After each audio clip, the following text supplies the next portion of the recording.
Bismillahirrahmanirrahim. Assalamu alaikum everyone and welcome to Chemistry 101 course, which is the introductory course to chemistry, and it is mandatory for the BMD and PC students. Well, I am Sajadul Islam Sajin and your guide to unlocking the wonders of chemistry.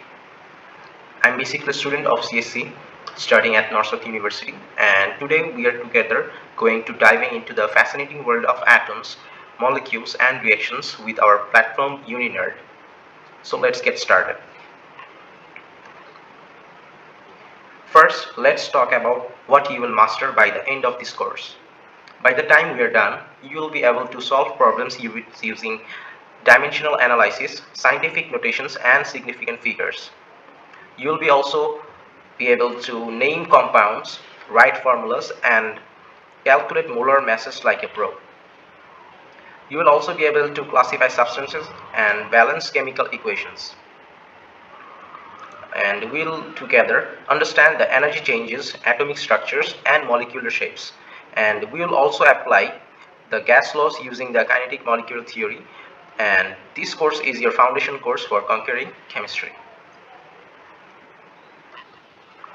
So basically we are going to follow this book, which is followed by our respected faculties of Northsouth University, which is the chemistry 10th edition, and the author name is Raymond Chang.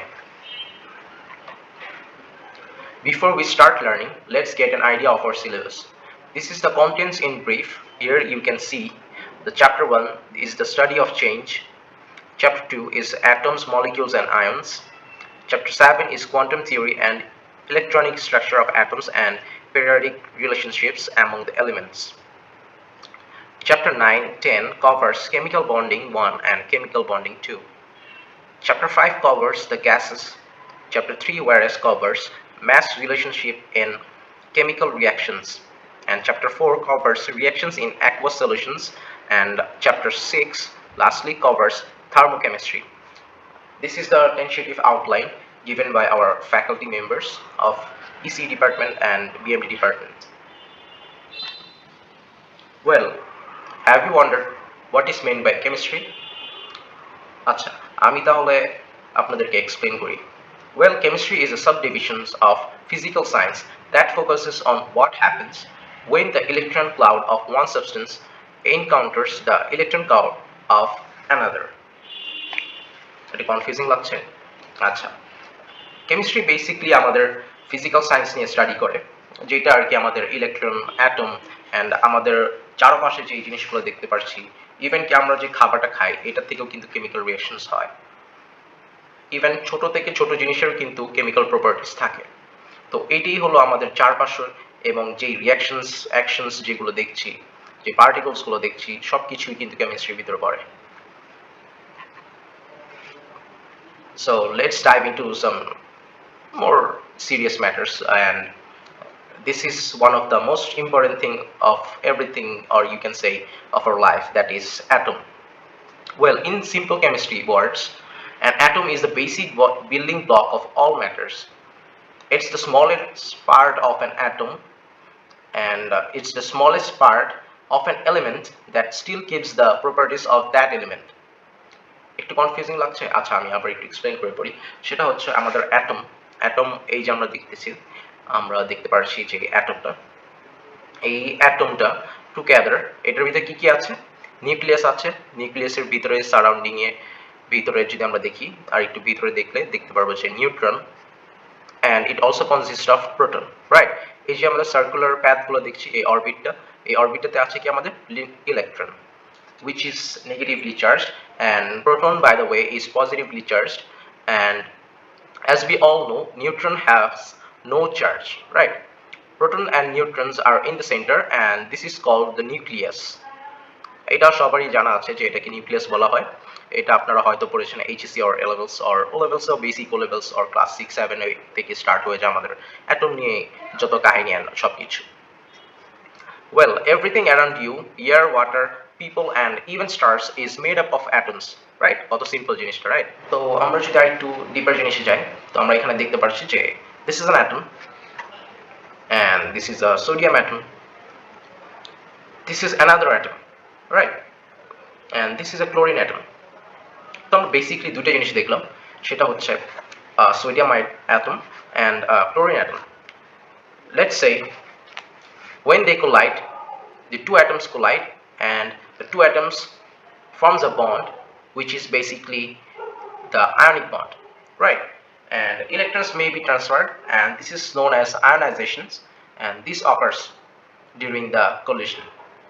তো আমরা দেখতে পাচ্ছি, ধরেন দুইটা friend, sodium একজন positively charge আর একজন chlorine. সোডিয়ামের octet আছে, ওর একটা বেশি আছে, অ্যান্ড ক্লোরিনের একটা ডেফিসিট আছে, ওর একটা লাগবে অক্টেট হওয়ার জন্য। আচ্ছা, এর আগে আমরা বুঝি অক্টেট জিনিসটা কি, রাইট? আচ্ছা, আমরা যদি অক্টেটের ব্যাপারে বলি, অক্টেট, রাইট? অক্টেটের ব্যাপারে যদি বলি, সেটা হলো 2 8 18, এই ফেজগুলোতে আমাদের অক্টেট বলা হয়।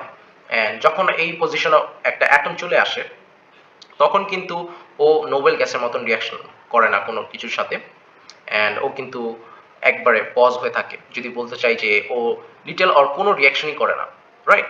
তো একবারে নোবেল গ্যাস, যেমন একটা আইডিয়াল একটা পার্সন, যেমন কেউ কাউকে জ্বালায় না, রাইট? তো ওরকম কিছুটাই। তো এখানে দেখতে পাচ্ছি যে সোডিয়ামের একটা বেশি আছে, আপনার একটা ফ্রেন্ডের একটা কম আছে, যেমন ওর অক্টেট হতে একটা কম আছে অ্যান্ড ওর অক্টেট হওয়ার জন্য একটা বেশি আছে, রাইট? ও একটা রিমুভ হয়ে গেলে ও অক্টেট হয়ে যাবে, অ্যান্ড ক্লোরিন একটা নিয়ে ফেললে ও অক্টেট হয়ে যাবে। তো এই মুহূর্তে যখন দুইটা অ্যাটমসের কোলিশন হবে, তখন কি হবে রিয়াকশনটা? বলা হবে কি আয়নিক বন্ড। আয়নিক বন্ড কেন হবে? ও একটা ওর ইলেকট্রন বেশি আছে, ও দিয়ে অক্টেট হয়ে যাবে, অ্যান্ড ক্লোরিন একটা নিয়ে অক্টেট হয়ে যাবে। তাহলে কি দুজনই খুশি। তো এই বন্ডিংটা কি বলা হচ্ছে কি আয়নিক বন্ড। আচ্ছা, এরপরে যদি আমরা দেখি, when two hydrogen atoms collide, দুইটা হাইড্রোজেন অ্যাটম আছে, রাইট? সিম্পলি ওয়ান করে ওদেরই। তো একটা ইলেকট্রন আছে, ওর একটা ইলেকট্রন আছে, তো ওর অক্টেট হওয়া লাগবে, রাইট? অক্টেট হওয়া লাগবে, রাইট? তো ওর তো একটা আছে, একটা নিলে কি হবে? ও 2 হয়ে যাবে অক্টেট কন্ডিশন।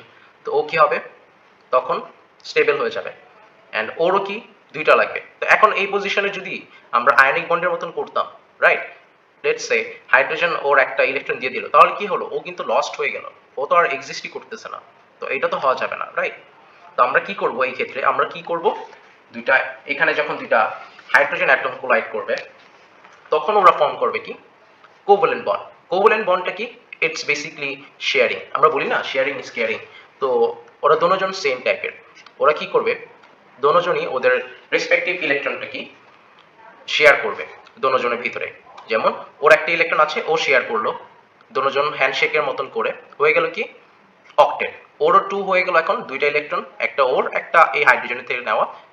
সিমিলারলি ওরও কি হলো, একটা ইলেকট্রন নিল, অ্যান্ড ওর থেকে একটা ইলেকট্রন নিল, অ্যান্ড ওর নিজের একটা ইলেকট্রন ছিল, হ্যান্ডশেক করে হয়ে গেল কি কোভ্যালেন্ট বন্ড ফর্ম করে হয়ে গেল কি অক্টেট। তো এই বন্ডটাকে বলা হচ্ছে, যেটাকে শেয়ারিং ইজ কেয়ারিং আমি বললাম, which is covalent bond, right? তো আমাদের মলিকিউলার আরেকটু যদি স্ট্রং করতে চাই, তাহলে আমরা এই লিঙ্কে ক্লিক করে কিন্তু দেখতে পারবো যে মলিকিউলসগুলো, আমরা নিজের টাইপের মলিকিউলস ইউজ করতে পারবো, ক্রিয়েট করতে পারবেন আপনারা।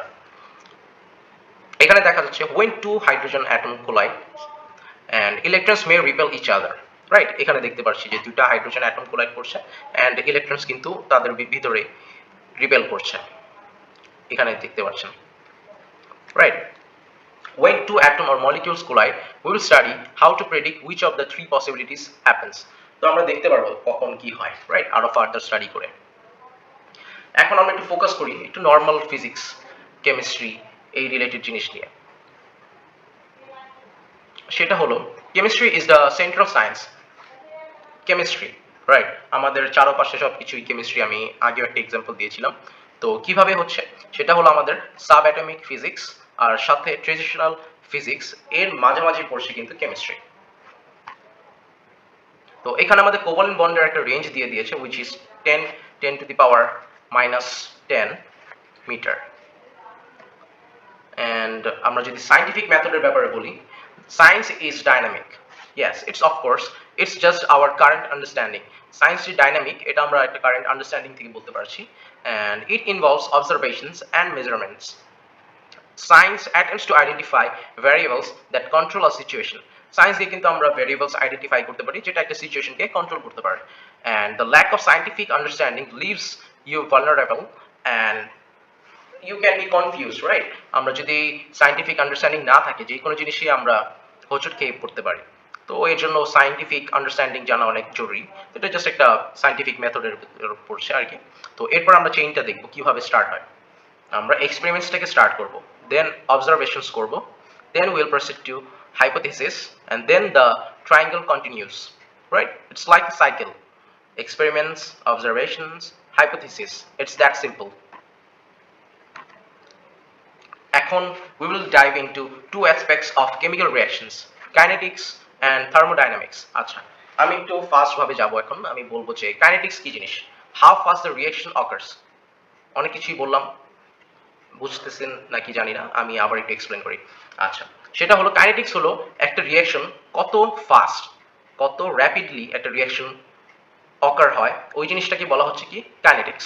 আর on the other hand thermodynamics, the direction in which the reaction proceeds and the degree of completeness when the action stops। যখন আমাদের কমপ্লিটনেস থাকবে এবং একটা রিঅ্যাকশনের ডিরেকশনে প্রসিড করবে, ওই জিনিসটাকে বলা হচ্ছে কি থার্মোডাইনামিক্স। সিম্পল। আচ্ছা, এরপর আমরা দেখব ম্যাটার। আচ্ছা, ম্যাটার কি জিনিস? which has mass and it is measured as weight and it occupies a space measured as volume। তো একটা ম্যাটারে কি থাকা লাগবে? আমাদের ভলিউম থাকা লাগবে, ওয়েট থাকা লাগবে, which is why we call this a matter। and energy, energy কিন্তু আমাদের লাইফে অনেক কিছু একটা ইম্পর্টেন্ট একটা জিনিস, ইম্পর্টেন্ট একটা part, which is called essential।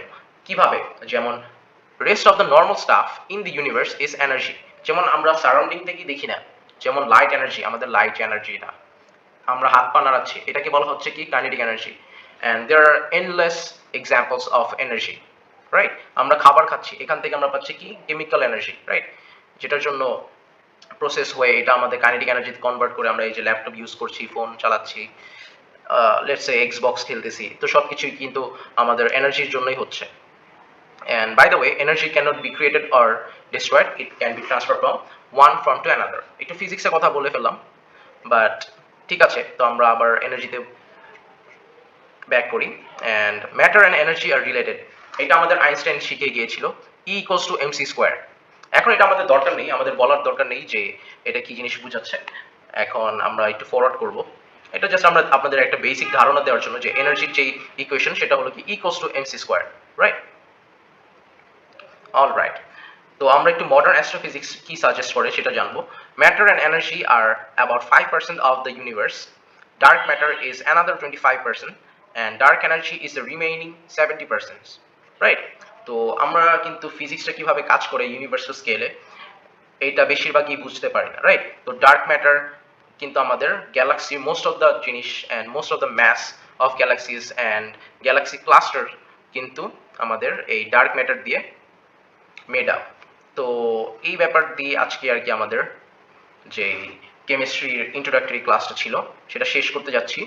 আগামী যে ক্লাসগুলো থাকবে সেগুলোতে ইনশাল্লাহ আমি চেঞ্জেস ইন কেমিস্ট্রি নিয়ে আলোচনা করব, and will discuss more about it.